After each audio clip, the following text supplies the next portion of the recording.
Anger is a power that has a positive impact, like the power of a blaze that can fire an engine. At the same time, it has a blinding side, it has a destructive side to it, as was the case of the spiritual leaders at the time of Jesus Christ.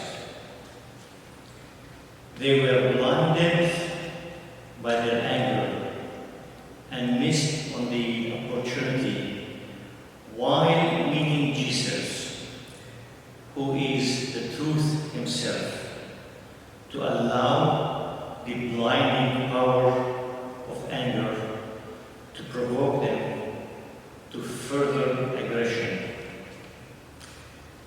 Anger, along with accepting the truth, can become a force to restore the ugliness and deformities within us back to their original beauty. However, facing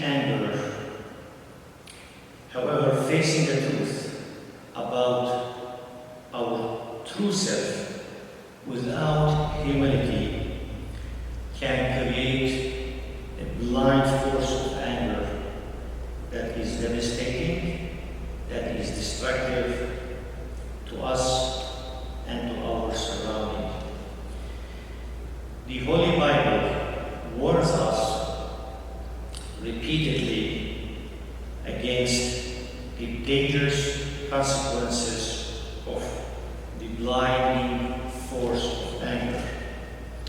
In the book of Proverbs, chapter 11, verse 25, it says, "Do not let your anger and wrath make their home in you, for an angry man is not dignified." Saint Theodore the Great Ascetic says that if the passion of anger dominates your soul, those who live in the world, meaning those who do not have a Christian upbringing, they don't live by the Christian principles, will prove, these people who are not Christians, will prove to be better than you, and you will be put to shame as unworthy because of anger. Surrendering our heart, surrendering our soul to the blind passion of anger resemble keeping a serpent in our breasts. Our soul will die from the lethal power of anger, just as the venomous poison of the serpent will kill the person who keeps a snake on their breast. Do not pollute your intellect, do not pollute your mind, do not pollute your thoughts, says St. Maximus the Confessor, by filling them with anger. Otherwise, you will lose your capacity to gain or to attain a pure prayer, and you will fall a victim to the demon of apathy. The intellect, the mind of the person, the mind of the person becomes intelligent when it's not subject to the passions. When this intelligent person, that whose mind is not subject to passions, is attacked by anger, that person, through this intelligence, will cut off the source of his irritation, will free himself from being upset with his brothers and sisters.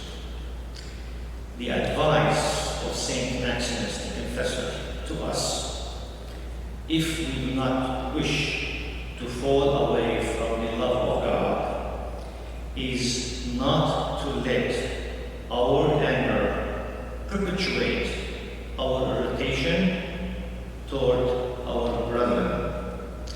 Love is the fulfillment of the law, Apostle Paul says in his epistle to Romans 13:10. And by love, the law is fulfilled, the law is completed. Therefore, brothers and sisters, being angry with one's neighbor, with one's brother, is a violation of the law of Christ. Being angry, perpetuating our anger, not letting go of our anger, is the express lane toward self-destruction, perdition. It's express lane toward hell.